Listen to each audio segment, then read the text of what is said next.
আসসালামু আলাইকুম take lovers. আশা করি ভালো আছো। আলহামদুলিল্লাহ। আল্লাহর অশেষ রহমতে আমি ভালো আছি। তো ফিরে আসলাম টেক রিঅ্যাকশন ভিডিওতে নতুন একটি রিঅ্যাকশন ভিডিও নিয়ে। তো আশা করি ভিডিওটি ভালো লাগবে। আজকের ভিডিওর টাইটেলটি হলো Infinix Smart 20 first look allrounder smartphone. Okay. তো সেটা অলরাউন্ডার স্মার্টফোন সেটা আমরা অবশ্যই দেখব। তো ভিডিওটি নিচে অবশ্যই টেক অ্যান্ড 24 চ্যানেল থেকে তাদেরকে ফুল ক্রেডিট দিলাম। তাদের ভিডিও লিঙ্কটি অবশ্যই আমাদের চ্যানেলের ডেসক্রিপশন বক্সে দেওয়া থাকবে। চাইলে তোমরা চেক আউট করতে পারো। তো দেখা যাক এটা আসলে কতটা অলরাউন্ডার স্মার্টফোন সেটা আমরা দেখব প্লাস রিয়েট করব তোমাদেরকে নিয়ে। তো চলো বেশি দেরি না করে আজকের ভিডিওর কার্যক্রম শুরু করি। 1, 2, 3 ইনফিনিক্স আপনাদের জন্য নিয়ে আসলো বাজেটের মধ্যে গুড লুকিং একটা স্মার্টফোন হুম। ইনফিনিক্স স্মার্ট না এটা লুকিংটা তো বেশ একদম মনে হচ্ছে না, এটা কপি মনে হচ্ছে। অবশ্যই iPhone 17 Pro থেকে নিয়েছে এই আরকি। ডিজাইনটা দেখো। মানে ক্যামেরার ডিজাইনটা একদম পুরো এই বক্স শেপ ডিজাইন। তো কালারটা পুরোপুরি iPhone 17 থেকে নিয়েছি এই আরকি। তো যেটা একটা আসলে ডিসঅ্যাপয়েন্টিং ব্যাপার অবশ্যই। তো কালকে কিন্তু আমরা আবার কি একটা মানে আমরা ভিডিও আপলোড করেছিলাম অবশ্যই। তো সেটাও কিন্তু মানে Nubia A76 সম্ভবত হয়তো। তো ওটাও কিন্তু সেম টু সেম কি ওটাও iPhone থেকে নিয়েছে বা এটাও অনেকটা সেম। মানে iPhone থেকে ইন্সপায়ার্ড বলা যায় এই আরকি। তো কালারটা পুরোপুরি iPhone থেকে নিয়েছে আর বক্স শেপ ডিজাইন, তো যেটা বুঝতেই পারছো এই আরকি। তো চলো ভিডিওটি আবার প্লে করি। 20 এই ফোনটার দাম রাখা হয়েছে 12,999 টাকা। ও আচ্ছা। মানে একটা এন্ট্রি লেভেলের বাজেট ফোন ৳১৩,০০০ বলা যায়। ৪৬৪ জিবি যেটা বাজেট হিসেবে মনে হচ্ছে কালকের তুলনায় আজকেরটা র‍্যাম ঠিক আছে। অবশ্যই রোমটা অনেকটা কমে মানে স্টোরেজ যেটা ওটা অনেকটা কমে গেছে। ওটা কিন্তু ছিল মানে Nubia A76 যেটা ওটা তোমার ছিল কি ১২৮ জিবি। বাট আমরা এখানে পাচ্ছি ৬৪ জিবি যেটা কিন্তু আসলে অনেকটা কম। তো ২ মানে কম্পেয়ার করি তাহলে ওইটা অনেকটা পিছিয়ে আছে এই আরকি। তো চলো ভিডিওটি এবার প্লে করি। 64 জিবি ভেরিয়েন্ট। এর design exactly iPhone 17 pro max থেকে ইন্সপায়ার, ওকে, সেটা যেটা আমরা আগেই সহজে বলেছি। বলা যায়। হুম। আর ভালো দিক হচ্ছে এই ফোন দিয়ে 1 কিলোমিটার পর্যন্ত কথা বলা যাবে উইদাউট এনি নেটওয়ার্ক ছাড়াই। আরও ওকে, এটা থাকছে একটা ভালো মিডিয়াটেক সাইন। Helio G81 চিপসেট ও এবং 4 আচ্ছা। মিডিয়াটেকের G81 আমরা চিপসেট পাচ্ছি আল্টিমেট অবশ্যই। তো মোটামুটি এটা বলতে পারি যে UniSoC 7250 যেটা ওটার তুলনায় এটা বেশ ভালো। হ্যাঁ, দুটো যদি কম্পেয়ার করি অলমোস্ট সিমিলারই হবে। তারপর লং রানে না এটা অনেকটা এগিয়ে থাকবে যেটা আমার কাছে খুব ভালো লেগেছে এই আরকি। তো কালকের ফোনের সাথে যদি মানে Nubia A76 এর সাথে তুলনা করি তাহলে আবার এই মানে চিপসেটের দিক থেকে এটা অবশ্যই এগিয়েছে আমার দিকে। তো যেটা আসলে একটা গুড সাইন। তো চলো ভিডিওটি আবার প্লে করি। বছরের ব্যাটারি হেলথ গ্যারান্টি। মূলত ওকে। যাদের আইফোন কেনার সামর্থ্য নাই, কম দামে লেটেস্ট আইফোনের একটা ফিল নিতে চান, হুম। তাদেরকে বেসিক্যালি টার্গেট করে বাজারে আনা হয়েছে ইনফিনিক্স। সেটাই বুঝাই যাচ্ছে। ঠিক আছে? মানে যারা iPhone একটু ফ্লেক্স নিতে চাও বা iPhone কেনার সামর্থ্য নেই বাট iPhone এটা নিয়ে আরকি মানে ইচ্ছা আছে বাট নেওয়ার সামর্থ্য নাই। বা একটু ফ্লেক্স নিতে চাচ্ছ তাদের জন্য কি ফোনগুলো একদম পুরোপুরি সাজেস্ট করা যায় আরকি। তারা মানে যদি তোমার ওই যে মোবাইলের যে ডিসপ্লে দেখে তখন তারা বুঝতে পারবে। আর মোবাইলের ডিসপ্লে যদি পিছন সাইড দেখে তাহলে বুঝবে না যে এটা আসলে iPhone 17 নাকি Infinix একটা ফোন। ঠিক আছে? তো যারা ফ্লেক্স নিবে তাদের জন্য ঠিকঠাক আছে এই আরকি। তো চলো ভিডিওটি প্লে করি।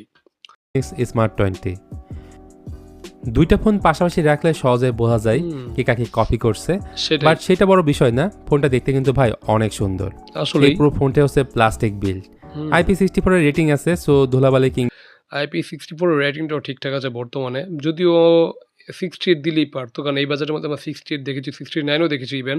তো 68 দিলে আসলে ভালো হতো, খারাপ হতো না। বাট তারপরে 64 যেটা দিয়েছে এটা কিন্তু ভালো খারাপ না, হ্যাঁ? কারণ এটা তোমার মোটামুটি কি ধুলাবালি থেকে ফোনটাকে রক্ষা করবে। প্লাস পানি ছিটে-ফোঁটা পড়লে কি মোটামুটি ফোনটা কোনো সমস্যা হবে না। কিন্তু অবশ্যই যারা পানি নিচে ফটোগ্রাফি করতে চায় তাদের জন্য একেবারে এটা ঠিকঠাক নেই। মানে ঠিকঠাক রেটিং নেই। ওই হিসেবে রেটিংটা কম। আর ফোনটার থিকনেস হলো 7.7 মিলিমিটার একটা থিকনেস ফোন। তো যেটা বেশ মানে বেশি একটা মোটাও না, বেশি একটা চিকনও না। ১৯০ গ্রাম ওজন মানে মোটামুটি একটা ব্যালেন্স ওয়েট দেওয়া আছে, তো যেটা এক কথায় পারফেক্ট। তো চলো ভিডিওটি এবার প্লে করি। বা টুকটাক পানি থেকে এই ফোনটা সেফ থাকবে। হুম। পোর্ট অ্যান্ড বাটন সেকশনে এই ফোনে অলমোস্ট সবই আপনি পাবেন। ওকে। তবে স্পিকার গ্রিল সচরাচর ফোনের নিচে থাকলেও এই ফোনের ক্ষেত্রে ফোনটার উপর দিকে দেওয়া হয়েছে। আচ্ছা। এমনকি এই ফোনে থাকছে মিলিটারি স্ট্যান্ডার্ড 18H এর সার্টিফিকেশন। ওকে। এর ফলে ফোনটা যদি সাডেনলি হাত থেকে পড়েও যায় তাহলে ড্যামেজ হওয়ার সম্ভাবনা অনেকটাই কম থাকছে। হ্যাঁ, যেহেতু মিলিটারি গ্রেডের একটা সাপোর্ট আছে তার মানে কি তোমার ফোনটাকে যদি পকেট ডিসটেন্স থেকে যদি পড়ে যায় মানে কি ফোনটা তাহলে ভাঙবে না বা ভাঙার সম্ভাবনা খুব কম, হ্যাঁ? তো সে মোটামুটি বলা যায় যে দাম হিসেবে ফোনের ডিউরেবিলিটি যেটা এটা বেশ ভালোই খারাপ না। তারপরেও ঠিকঠাক আছে। তো চলো ভিডিওটি প্লে করি। আর এই ফোনে দুইটা সিম কার্ডের পাশাপাশি একটি মাইক্রো এসডি কার্ড লাগাতে পারবেন। ওকে। তবে এই ফোনে মিসিং এর তালিকায় থাকছে সেকেন্ডারি নয়েজ ক্যান্সেলেশন মাইক এবং শিট! Dual speaker. মানে এই ফোনে ডুয়েল স্টোরি স্পিকারটা দেওয়া নাই, যেটা আসলে একটা ডিসঅ্যাপয়েন্টিং ব্যাপার। আর নয়েজ ক্যান্সেলেশন মাইক যেটা ওইটাও নাই। মানে কি যখন তোমরা ফোনে কথা বলবে তখন যদি নয়েজ থাকে তাহলে কি তারা অপরজনকে সেই নয়েজ একটা ফিল করবে, যেটা একটা আসলেই সমস্যা। নয়েজ ক্যান্সেলেশন মাইকটা থাকলে আসলেই ভালো হতো। প্লাস ডুয়েল স্টোরি স্পিকার দেয় নাই। ঠিক আছে, বাজেট যেহেতু তোমার ১৩,০০০ টাকা, তো দেন এটা স্বাভাবিক ব্যাপার, অস্বাভাবিক না, দিলে ভালো হতো। বাট নয়েজ ক্যান্সেলেশন মাইক যেটা এটা দেওয়া উচিত ছিল আই থিংক। তো তোমরা আমার সাথে কে একমত তোমরা অবশ্যই জানাতে পারো। তো চলো ভিডিওটি আবার প্লে করি। আর এই ফোন মোট 4টা কালার ভেন্টে পাওয়া যাবে। ওকে। এর মধ্যে একটা হচ্ছে টাইটানিয়াম, ও এরপর একটা হচ্ছে ব্লু। আচ্ছা, মানে একটা ব্লু আছে, একটা টাইটেনিয়াম, একটা অরেঞ্জ কালার আর একটা ব্ল্যাক কালার। যদি আমি বলি আমার কাছে সবচেয়ে বেশি ভালো লাগছে অবশ্যই তোমার কি মানে অরেঞ্জ কালার, যেটা আইফোনের কালার, এটা বেশি ভালো লাগছে এই আরকি। সেকেন্ড রাখবো আমি অবশ্যই ব্লু কালার যেটা, ঠিক আছে? এটাও বেশ ভালো লাগছে আমার কাছে। তো তোমাদের কাছে কোনটা বেশি ভালো লাগছে তোমরা অবশ্যই জানাতে পারো। তো চলো ভিডিওটি প্লে করি। ব্ল্যাক এবং অরেঞ্জ, যেটা আমার হাতে আপনারা দেখতে পাচ্ছেন। হ্যাঁ, সেটাই। যাই হোক, ফোনটা সামনের দিকে রয়েছে 6.78 ইঞ্চির একটা HD plus IPS LCD panel, okay, okay. যেটার রিফ্রেশ রেট 120 হার্টজ।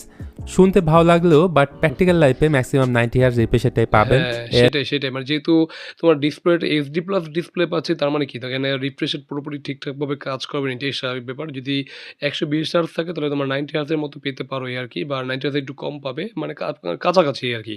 মানে পুরোপুরি 120 হার্টজ যেটা মানে ওটা পাবে না, যেটা একটা সমস্যা। বাট এইচডি প্লাস আরেকটা সুবিধা যেটা আমি সবসময় বলি, তো ব্যাটারি বার্ন কম করে, তো ওই হিসেবে আবার এটা খুবই ভালো এই আরকি। তো ওভারঅল ২ দিক দিয়ে ব্যালেন্স রাখার চেষ্টা করছি এই আরকি। তো মোটামুটি ঠিকই আছে, খারাপ না। তো চলো ভিডিওটি প্লে করি। রেজলিউশন হচ্ছে 1600/720 পিক্সেল। এর সাথে 240 হার্টজের টাচ স্যাম্পলিং রেট থাকছে। So okay. টাচ রেসপন্স যথেষ্ট ভালো ছিল। উপরের দিকটায় রয়েছে 5 হল ক্যামেরা কাটআউট। হুম। তো এখানে আমরা ৫ হল মানে ক্যামেরার কাটআউট পাচ্ছি, যেটা কিন্তু আসলেই গুড সাইন। যদি আমি কালকের ফোনের সাথে মানে Nubia A76 যেটার সাথে কম্পেয়ার করি, তাহলে এটার ডিসপ্লেটা আমি অবশ্যই ভালো মানে ভালোর কাতারে এগিয়ে রাখবো। কারণ এর ডিসপ্লেটা দেখো মানে কি ৫ হল কাটআউট পাচ্ছি, যেটা কিন্তু আসলেই গুড সাইন। আর Nubiaটা পেয়েছিলাম কি মানে ইউ শেপ নচ বা তোমার কি মানে ওয়াটার ড্রপ নচ, যেটা কিন্তু একটা ডিসঅ্যাপয়েন্টিং ব্যাপার ছিল। কারণ ওটা একটা কি ব্যাকডেটেড ডিজাইন ছিল। বাট এখন বর্তমান যেটা পাচ্ছি ৫ হল কাটআউট, এটা কিন্তু আপডেটেড ডিজাইন, ঠিক আছে? তো ওই হিসেবে এটার তুলনায় কি এটা অনেকটা এগিয়ে আছে। তো ডিসপ্লেটা ওভারঅল ঠিকঠাক আছে। বাট লোয়ার বেজেলটা কি অনেক মোটা দেখা যাচ্ছে, যেটা বাজেট হিসেবে কনসিডার করা যায়। বাট আরেকটু থিন করলে আরেকটু সুন্দর হতো, ঠিক আছে? আর আপার যে চিনটা আর সাইড কর্নারে যে চিনটা, এটা যদি আরেকটু থিন করতো তাহলে আরেকটু ভালো হতো এই আরকি। তো ওভারঅল ঠিকই আছে, খারাপ না। তো দেখতে বেশ সুন্দরই লাগছে। তো মানে চিন বেজেলটা যদি আরেকটু ন্যানো করতো তাহলে আরেকটু বেশি ভালো হতো এই আরকি। তো চলো ভিডিওটি প্লে করি। ডিসপ্লের বেজেলগুলো ছিল মোটা, বিশেষ করে নিচের চিন এরিয়াটা। তাছাড়া বেজেলও যথেষ্ট ভালো, 700 নিটসের কাছাকাছি রয়েছে এটার পিক ওকে। ব্রাইটনেস। ইনডোরে আপনারা এটার মানে ৭০০ নিটস যদি আমরা পিক ব্রাইটনেস আছে, তো ব্রাইটনেসের দিক দিয়ে ওটার থেকে এটা অবশ্যই এগিয়ে আছে। তো ইনডোরে অবশ্যই অনায়াসে কি মানে মানে আরামসে ইউজ করা যাবে, কোনো সমস্যা হবে না। বাট আউটডোর ইউজ করতে গেলে যেটা হবে যে তোমার মানে কি তোমার বেশ স্ট্রাগল করতে হবে। কারণ তখন কি তোমার চোখে মানে ওটা মানে দেখতে একটু কষ্ট হবে এই আরকি। মানে বেশ স্ট্রাগল করতে হবে এই আরকি। তো ওভারঅল ঠিক আছে, খারাপ না। তো চলো ভিডিওটি প্লে করি। ব্রাইটনেস ভালোই পাবেন, বাট যখন আউটডোর ডিরেক্ট সানলাইটে যাবেন তখন এটার ব্রাইটনেস আপনার কাছে কম লাগবে। আসলে সো অনেক কম। কমতির জায়গা নেই বললে, এই ডিসপ্লের রেজলিউশন যেহেতু কম, যেটা খুব কাছ থেকে দেখতে গেলে রেজলিউশনের কিছুটা ঘাটতি ফিল করবেন। হ্যাঁ, অবশ্যই।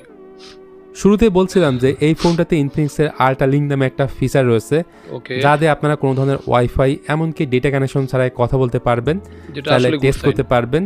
অনেকটা ওয়াকিটকের মতো এটা কাজ করবে। হ্যাঁ, মানে আল্ট্রা লিঙ্কটা কি আসলে একটা ওয়াকি-টকির মতো কাজ করে।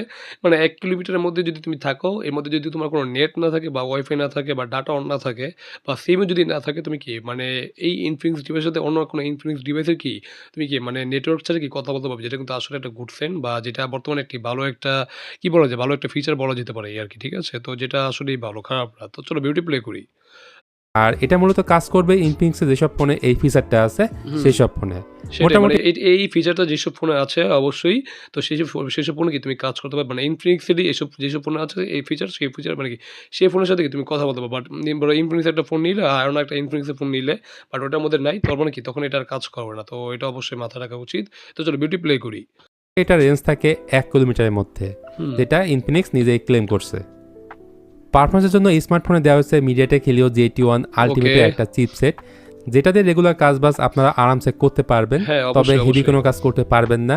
মানে হাই গ্রাফিক্সের যে গেম আছে সেগুলো খেলতে গেলে এই ফোনটা মানে আমি যদি একটু শর্টকাট করে বলি তাহলে ইভেন তুমি যদি মানে একটু শখের গেমিং করতে চাও তাহলে 2D টাইপের গেমিংগুলো কি অনায়াসে করতে পারবে, কোনো সমস্যা হবে না। হ্যাঁ, অবশ্যই PUBG, Free Fire খেলতে পারবে বাট লো গ্রাফিক্সে খেলতে হবে, ঠিক আছে? লো গ্রাফিক্সে এটা অবশ্যই মাথায় রাখা উচিত যেহেতু এটা একটা এন্ট্রি লেভেলের বাজেট ফোন, তো এটা অবশ্যই মাথায় রাখা উচিত। বাট যারা গেমিংয়ের চিন্তা করে নিতে যাচ্ছে তার জন্য কি ফোনটা ঠিকঠাক হবে না। তো এটা অবশ্যই মাথায় রাখা উচিত বাট রেগুলার কাজ বাজ সবই করতে হবে, কোনো সমস্যা না। আর যেহেতু এখানে আমরা MediaTek যাই কি বলে সরি G81 আল্টিমেট চিপসেটটা পাচ্ছি, এটা অবশ্যই আমি তোমার কি বলে ইউনি অ্যাসোসের যে চিপসেট ওটা থেকে অনেক এটা আমি অবশ্যই এগিয়ে রাখবো। তো ওই হিসেবে লং রানে কি এটা একটা ভালো পারফরম্যান্স দিবে আশা করি। তো এটা মোটামুটি ভালোই, খারাপ না। তো চলো বিউটি প্লে করি। হ্যাং করবে। আর এটাতে যেহেতু অ্যান্ড্রয়েডের ফুল ভার্সন অ্যান্ড্রয়েড 16 এর সাথে XOS 16 দেওয়া আছে, সো সফটওয়্যার সাইডে ভালো একটা সাপোর্ট পাবেন। অবশ্যই। বাংলাদেশে এটা একটা ইভেন্টে লঞ্চ হয়, 4GB র্যাম 64GB স্টোরেজ। আর এটা আসলেই সমস্যা, মানে এখানে যদি একটু 64 GB না দিয়ে যদি এখানে 128 GB দিত তাহলে বলতাম যে আসলে এই পুরো একটা অলরাউন্ডার ফোন বলতে পারতাম। বাট 64 GB না, এটা অনেকটাই কম, মানে স্টোরেজ অনেকটাই কম। যদিও একটা SD কার্ড ইউজ করার তারা সুযোগ দিয়েছে অবশ্যই, তারপরেও মানে 128 GB দিলে আসলেই ভালো হতো, খারাপ হতো না। কারণ কালকে যে ফোনটা আমরা রিঅ্যাকশন করেছিলাম সেটা কিন্তু ছিল 128 GB ছিল, কিন্তু এখানে আমরা পাচ্ছি 64। তো ওইটার তুলনায় এদিক দিয়ে এটা একটু পিছিয়ে আছে, বাট ওভারঅল সব দিক দিয়ে কি এই ইনফিনিক্সের ফোনটা এগিয়ে আছে, যেটা কিন্তু আসলেই ভালো, খারাপ না। তো চলো বিউটি প্লে করি। 4GB র্যামকে আপনি 8GB র্যামে কনভার্ট করতে পারবেন, মানে এই ফোনে আছে 4GB ভার্চুয়াল র্যাম। আর এটাতে eMMC 5.1 থাকছে স্টোরেজ টাইপ, ওকে, এই এটা জন্য রিড স্বাভাবিক রাইট ব্যাপার। স্পিড একটু কম পাবেন। তাই মানে বর্তমানে স্টোরেজের দাম কিন্তু অনেকটা বেড়ে গেছে, এটাই স্বাভাবিক। eMMC 5.1 এটাই দিবে, এটাই স্বাভাবিক। আর এই বাজেটের মধ্যে এটাই এখন কাম্য বলা যেতে পারে। তো এটাই স্বাভাবিক একটা ব্যাপার। তো ওভারঅল ঠিক আছে, খারাপ না। তো চলো ভিডিও প্লে করি। আমার মতে এই ফোনে 2D টাইপের গেমগুলো খেলাই উচিত। হ্যাঁ, পাবজি সেটাই। বা এই ফুটবলের মতো গেমগুলো অ্যাভয়েড করাটাই বেটার। ওকে। দেন ফোনটা রিয়ারে আছে ডুয়েল ক্যামেরা সেটআপ, প্রাইমারি আচ্ছা, ক্যামেরাটা মাত্র 8 মেগাপিক্সেল। সিরিয়াসলি যদিও ভাই? এই বাজেটের অন্যান্য ফোনে আমরা 50 মেগাপিক্সেলের ক্যামেরা। সেটাই তো ভাই। আমি কালকে কিন্তু নোভিয়া তোমার কি মানে ওই A76 যেটা ওটার বাজার ছিল 13,000 টাকা। ওটার মধ্যে আমরা পাচ্ছিলাম 50 মেগাপিক্সেলের মেইন সেন্সর। আর সম্ভবত মনে হয় 2 মেগাপিক্সেলের একটা ক্যামেরা দিয়েছিল এই আরকি। তো ওইটার তুলনায় তো এটার ক্যামেরা আসলে অনেকটা পিছিয়ে আছে। মাত্র 8 মেগাপিক্সেলের মেইন সেন্সর ভাই, যেটা আসলে ডিসঅ্যাপয়েন্টিং ব্যাপার। কারণ এট লিস্ট এখানে 50 মেগাপিক্সেল দিলে কোনো সমস্যা হতো না। কারণ এই বাজেটের মধ্যে আমরা এরকম মানে কি মানে ক্যামেরা পেয়ে থাকি। বাট এটা আসলে অনেকটাই কম। তো এখন ছবির কোয়ালিটি কিরকম সেটাও দেখার আছে। তো চলো বিউটি প্লে করি। দেখতে পাই এর সাথে আছে একটা অক্সিলারি লেন্স। হুম। আর ফ্রন্ট সেলফি ক্যামেরাটা মাত্র 8 8 মেগাপিক্সেল। মেগাপিক্সেলের। এটা না ধরে নিলাম যে ঠিক আছে 8 মেগাপিক্সেল এরকম মানে বাজেটের মধ্যে 8 মেগাপিক্সেল সেলফি ক্যামেরা, এটা ঠিক আছে ধরে নিলাম। বাট রিয়ার প্যানেলের যে ক্যামেরাটা ওটা এট লিস্ট 50 মেগাপিক্সেল দেওয়া উচিত ছিল আই থিংক। তো যেটা তারা দেয় নাই বা যেটা তারা অনেকটাই কস্ট কাট করেছে, বাট তারপর দামটা রেখেছে ঠিকই, মানে দামটা বেশি রেখেছে এই আরকি। তো যেটা আসলে ডিসঅ্যাপয়েন্টিং ব্যাপার। তো চলো বিউটি প্লে করি। এই প্রাইস সেগমেন্টের স্মার্টফোনগুলোর ক্যামেরা কোয়ালিটি অলমোস্ট সেমই হয়ে থাকে। খুবই বাজে, খুবই তারপরে বাজে। যদি দিনের আলোয় ছবি তোলেন তাহলে মোটামুটি মানে ছবি পাবেন। হ্যাঁ, মানে দিনের আলো বা ডেলাইট কন্ডিশনে ছবি তুললে হয়তো মোটামুটি একটু পাবে। বাট ডিটেইলস শার্পনেস নেই বললেই চলে, ঠিক আছে? মানে ডিটেইলসের ঘাটতি, শার্পনেসের অবশ্যই ঘাটতি আছে। তো যেটা দেখতেই পাচ্ছ অবশ্যই তোমরা। তো 8 মেগাপিক্সেল তো ওই হিসেবে আরো কম, মানে আরো বেশি ডিটেইলস ঘাটতি পাবে, এটাই স্বাভাবিক ব্যাপার একটা, ঠিক আছে? তো চলো বিউটি প্লে করি। আবার ডার্ক এরিয়াতে ভালো মানের ছবি আসবে না, যদিও সেলফি ক্যামেরাটা আমার কাছে বেশ ভালো লাগছে। আচ্ছা, তাই? স্টেবিলাইজেশন না থাকায় ভিডিওতে শেখে শিখে আসবে, বাট হ্যাঁ, ভিডিও অবশ্যই ভিডিওটা বেশ একদম বেস্ট, মানে কি একদম নড়বড়ে একটা অবস্থা। মানে বেশ কাঁপাকাঁপি দেখা যাচ্ছে, যেটা বোঝাই যাচ্ছে। আর এখানে দেখা যাচ্ছে মানে 1440 পিক্সেল, বাহ!